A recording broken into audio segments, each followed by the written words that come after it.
So here I am changing the rear brake pads for 2011 Nissan Altima.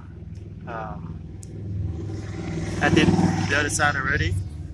I got the parts from the dealership, the front and the rear. So these are the rear.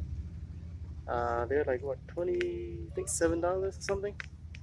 I like to buy my pads from the manufacturer's dealership, just because they fit better and they give you all these things. They give you all the clips.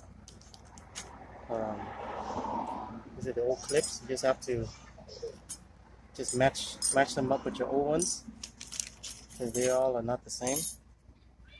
This one is too big, see that? But I used the ones that are the same already. I put them on already. The rear is pretty straightforward.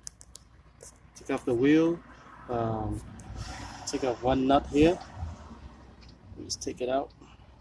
I was finishing already, but just wanted to record this.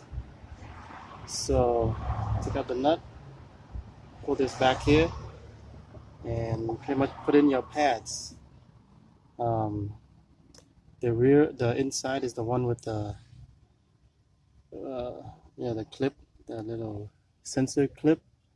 So use a grease that comes with the pads. Yeah, everything comes with in the box. So yeah, stick them in there. Pretty easy. See, I changed the clips, all the clips here as well. Yeah, on this side, the outside doesn't have the little sensor clip thingamajiggy. So yeah, that's pretty much it. So if your old